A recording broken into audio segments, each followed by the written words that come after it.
If you woke up 20,000 years ago, no bed, no walls, no medicine, no one coming to save you, only darkness, cold air, and something moving beyond the firelight, how long would you survive? This is the strange past.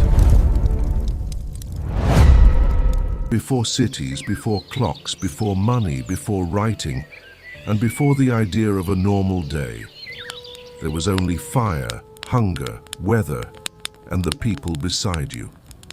Imagine waking up before sunrise inside a cold shelter made of stone, wood, hide, or bone. The fire is almost dead. Outside, the world is still dark. The trees are only shapes. The air is wet and cold. Somewhere beyond the camp, animals are moving. Some may become food. Others may see you as food. This was not a simple life.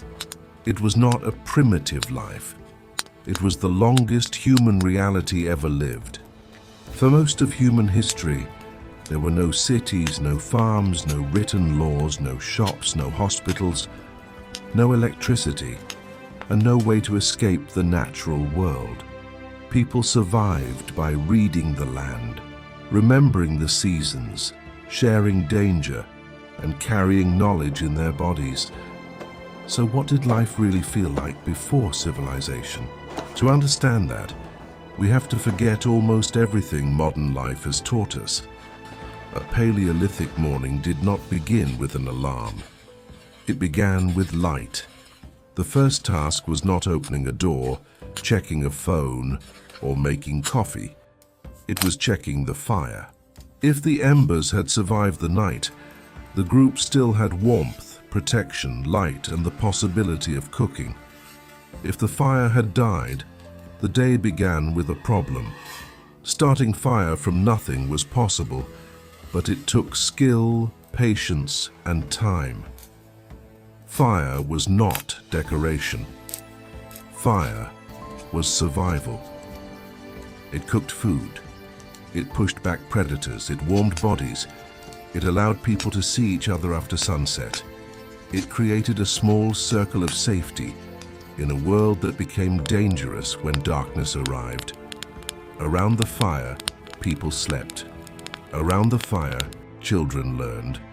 Around the fire, tools were repaired, meat was cooked, skins were worked, stories were told, and fear was pushed back into the night. Today, darkness is usually an inconvenience. For them, darkness changed reality.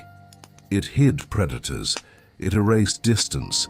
It made every sound important.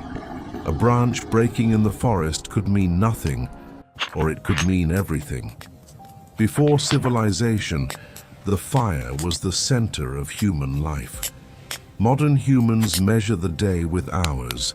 Prehistoric humans measured it with hunger. There was no breakfast waiting in a kitchen.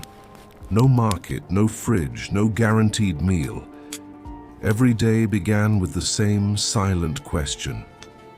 What can we find, catch, gather, or preserve before the sun disappears again? The old image of prehistoric people eating only meat is too simple. There was no single Paleolithic diet.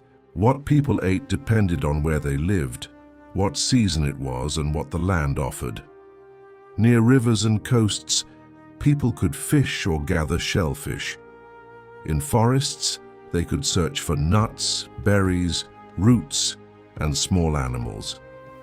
On open grasslands, they might follow herds. In colder regions, animal fat and meat could become essential. In warmer regions, plants could provide a major part of survival. Food was not just found. It was understood. Which plant was safe? Which root needed cooking? Which fruit was seasonal? Which animal track was fresh? Where would water remain when the dry season came? This knowledge was not written down. It lived inside the group. A person who understood the land could save lives. A person who remembered where food grew, when animals migrated, or which plants could help with pain or sickness was not just useful, they were valuable. This is where the old stereotype begins to collapse. These people were not stupid brutes wandering randomly through the wilderness. They were walking libraries of environmental knowledge. They knew weather by smell. They knew seasons by birdsong. They knew animal movement by marks in mud. They knew danger by the sudden silence of a place. In our world, silence can feel peaceful.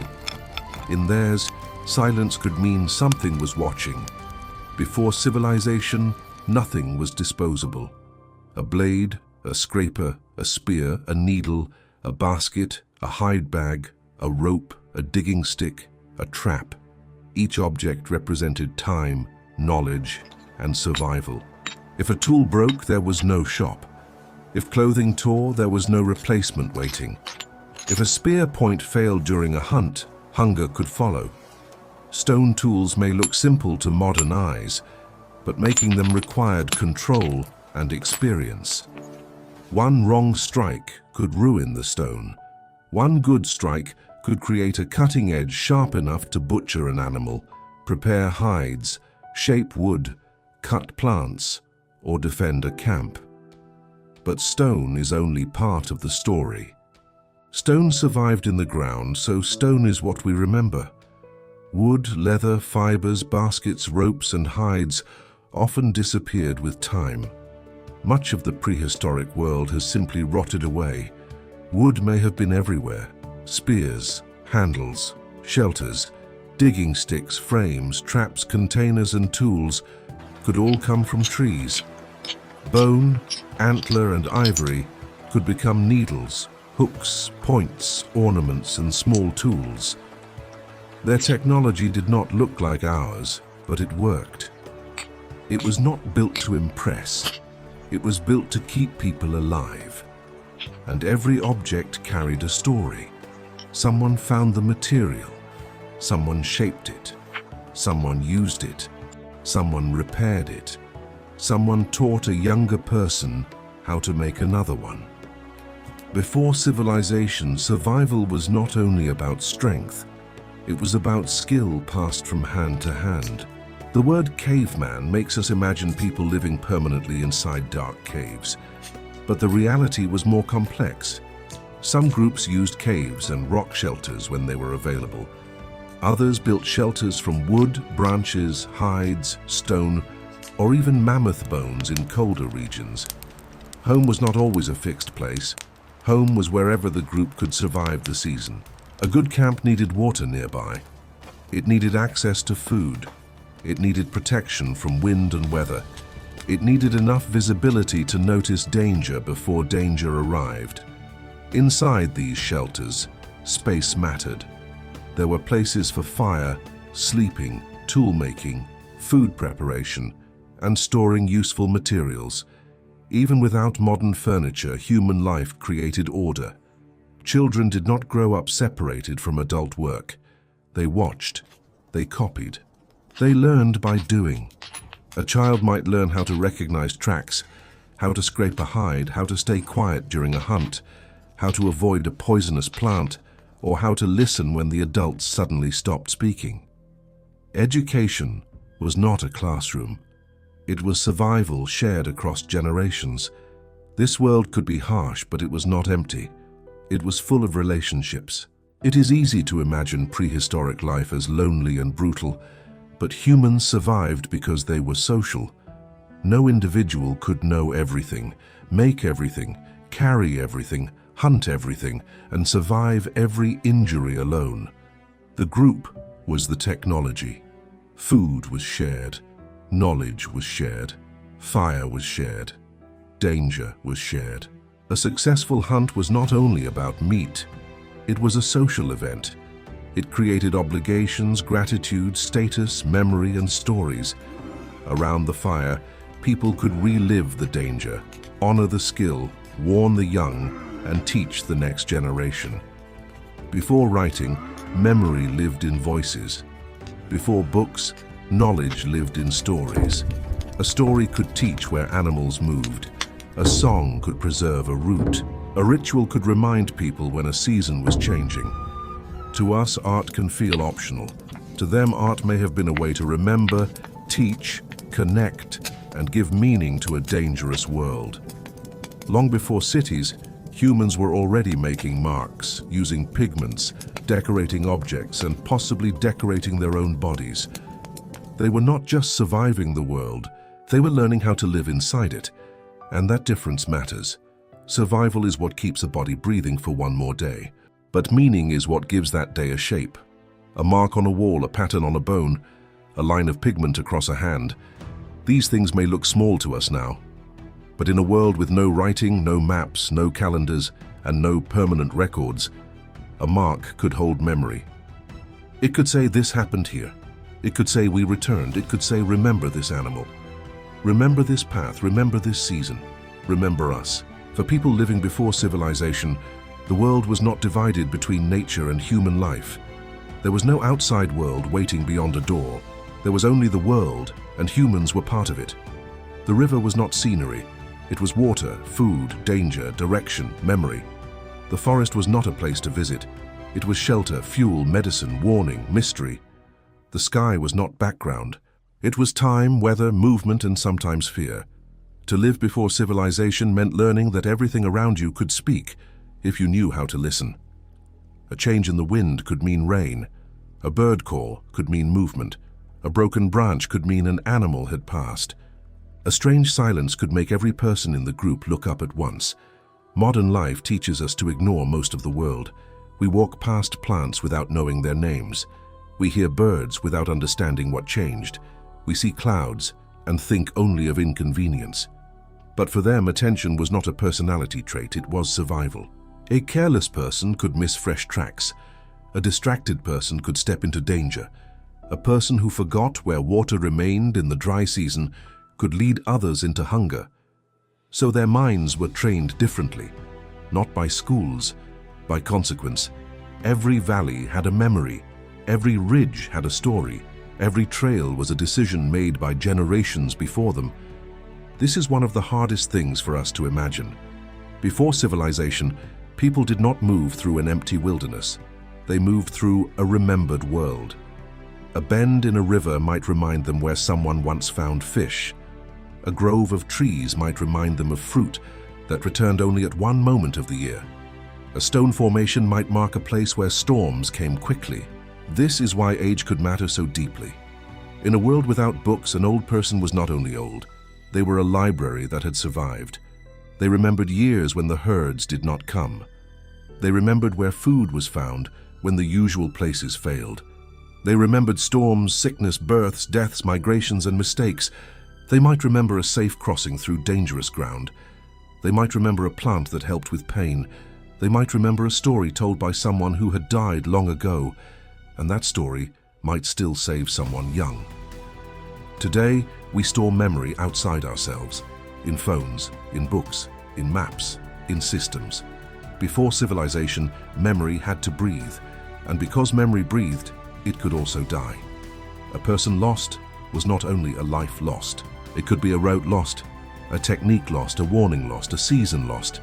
That made the group fragile in a way we rarely understand, but it also made each person meaningful. Everyone carried something. Not everyone carried the same thing. One person may have known where the good stone could be found. Another may have known how to prepare hides, so they lasted. Another may have remembered the behavior of animals in winter. Another may have known how to calm a child, how to recognize illness, how to keep a fire alive through wet weather, or how to repair a tool that others would have thrown away. Strength mattered, but strength alone was not enough. A strong person who knew nothing could endanger everyone. A quiet person with deep knowledge could keep everyone alive. This is another mistake we make when we imagine the past. We imagine the loudest person as the most important. But before civilization, importance may have looked very different. It could have been patience, memory, observation, craft, calm under fear. The ability to notice what others missed. Imagine a morning after a cold night. The fire has survived, but barely. The group wakes slowly. No one speaks loudly at first. Someone watches the sky. Someone studies the ground outside the shelter. Someone checks the stored food. Someone listens, not for beauty, for information. The day has not truly begun until the world has been read. Is the air changing? Are animals near? Did something pass during the night? Will the group stay, move, search, follow, wait, or prepare? Every day required decisions, and every decision carried risk. Staying too long in one place could exhaust the food nearby. Moving too soon could mean leaving resources behind. Following animals could bring food or lead the group far from safety. Crossing a river could open a route or trap them if the weather changed. The world was not simply harsh, it was uncertain. And uncertainty is exhausting. A modern person can have a bad day and still expect the basic structure of life to remain. There will probably be food somewhere. There will probably be light at night. There will probably be help if things go badly.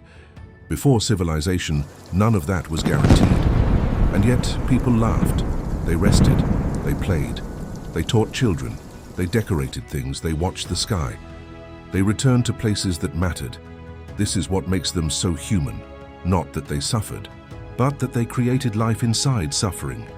They made patterns in a world that could erase them. They made relationships in a world that could separate them. They made stories in a world that did not explain itself. And perhaps that is why art appears so powerful in the deep human past. A handprint on stone is not just a hand, it is presence. It is a person reaching across time without knowing time would hear them. A carved figure is not just an object, it may be memory, identity, teaching, hope, fear, or ritual. A painted animal is not just decoration, it may be attention made visible.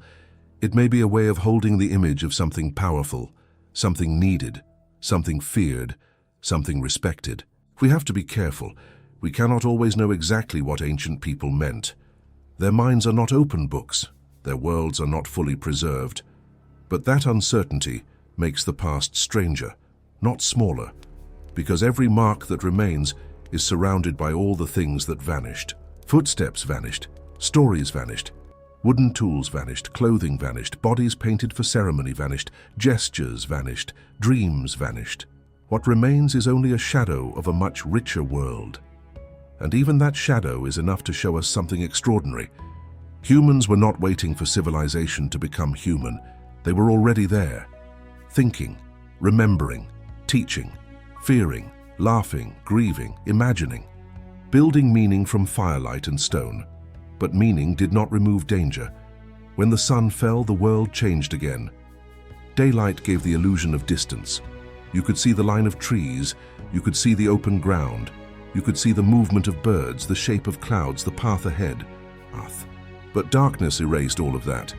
The same camp that felt familiar in the afternoon could feel fragile at night.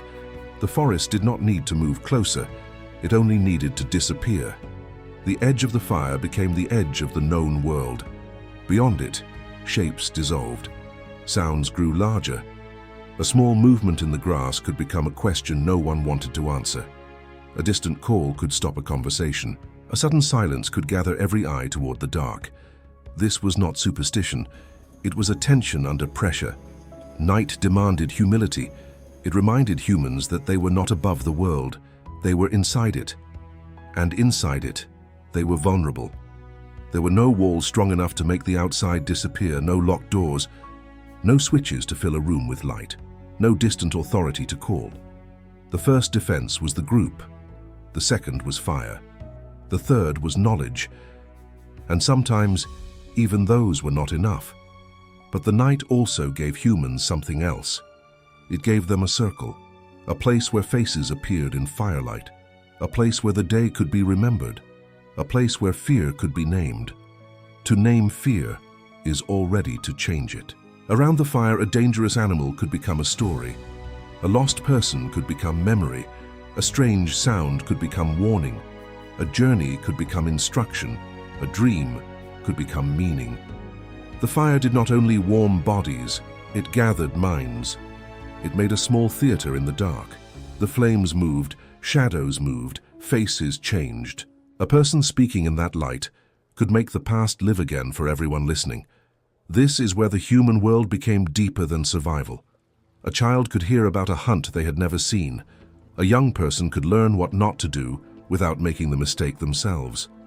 An elder could send memory forward. A group could become more than bodies sharing space. It could become a people. A people is not only made by blood, It is made by shared memory, shared danger, shared places, shared stories, shared dead, shared hope. Before civilization, humans may not have had nations, borders, or written histories, but they had belonging. And belonging was not soft, it was practical. To be known by the group meant someone noticed when you were missing. Someone remembered what you were good at. Someone might share food when you failed to find any. Someone might carry knowledge you needed. Someone might teach your child if you were gone. Community was not a lifestyle choice, it was the original human shelter. This is why isolation would have felt terrifying in a way modern people rarely experience. To be alone was not simply to be lonely, it was to lose protection, memory, labor, warmth, and witness. No single person could easily carry the whole human world inside themselves. The group carried it together, and that means the emotional life of prehistoric people may have been more complex than we imagine. They did not only fear hunger, they may have feared separation, forgetting, being forgotten, losing a place, losing a route, losing someone whose knowledge could not be replaced. They may have felt deep attachment to landscapes because landscapes held memory. They may have felt grief not only for people, but for abandoned camps, changed seasons, failed hunts, dry rivers, and places they could not return to. The modern world often teaches us to think of progress as movement away from nature. But for most of human history, progress meant learning how to stay in conversation with it, not controlling the world, not escaping the world, listening closely enough to remain alive inside it. That is why the word primitive fails. Primitive makes their lives sound small, but nothing about this was small. The knowledge required to live this way was enormous. The emotional strength required was enormous. The attention required was enormous. The cooperation required was enormous. To live before civilization was to live without a safety net, but also without the illusion that the safety net was natural. Everything had to be made, maintained, remembered, and shared. A fire was not just a fire, it was work from yesterday saving the morning today. A tool was not just a tool, it was stone, hand, skill, teaching, and time. A story was not just entertainment, it was memory that could move. A child was not just growing up, they were becoming the future storage of everything the group knew, and a camp was not just a place to sleep. It was a temporary island of human order in a world that did not promise kindness. When we ask what life felt like before civilization, the answer is not only fear. It is intensity.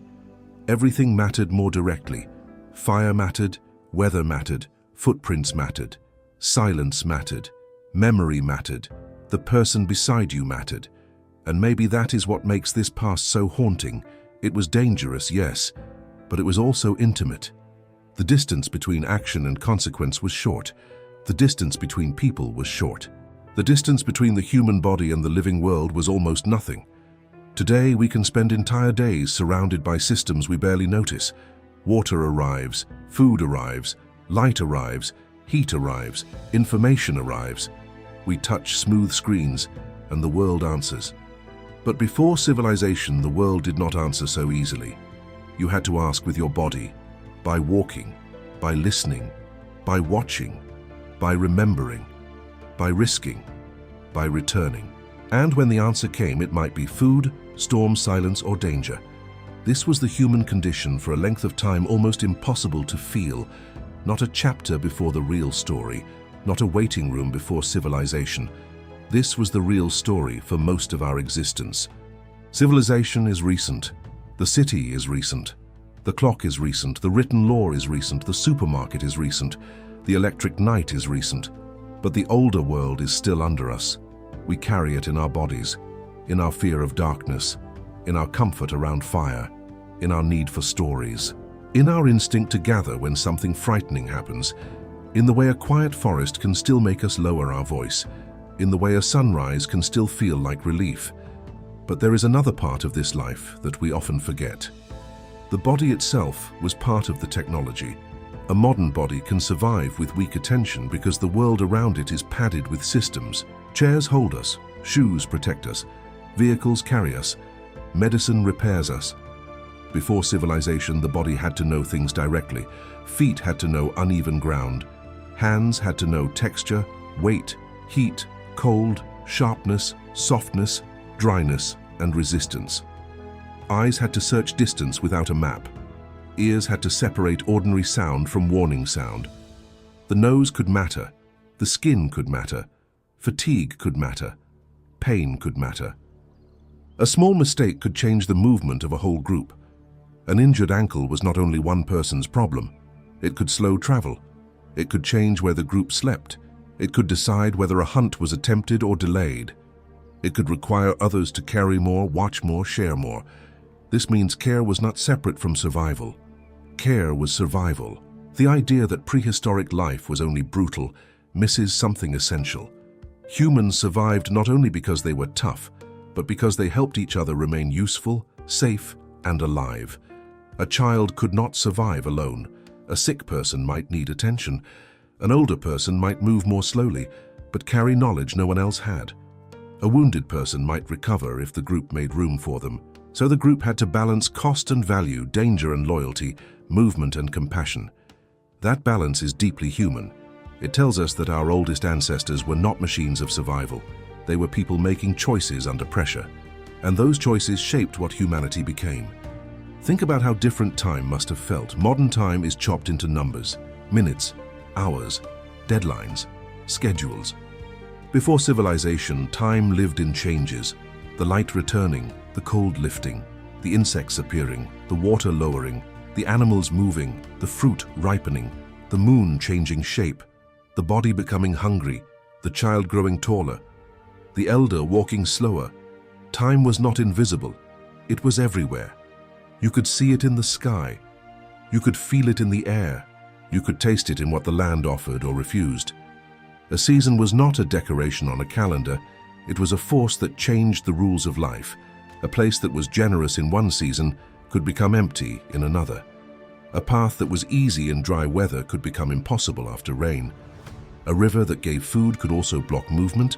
A valley that sheltered the group could trap cold air. A warm day could mislead. A beautiful morning could still become dangerous by night. This made patience valuable. Rushing could waste strength. Waiting could save it. Moving at the wrong time could expose everyone. Moving at the right time could mean food, shelter, and survival. And because the world changed constantly, the group had to keep changing too. Their lives were not random wandering. They were patterns of response. They followed opportunity. They avoided exhaustion.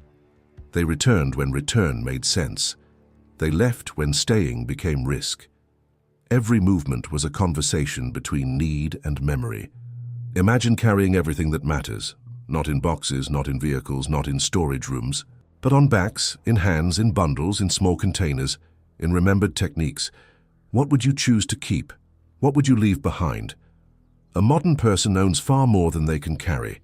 A prehistoric group could not afford that luxury. Objects had to justify their weight. A tool had to work. A container had to matter. A material had to have a future use. Nothing could be casually accumulated forever.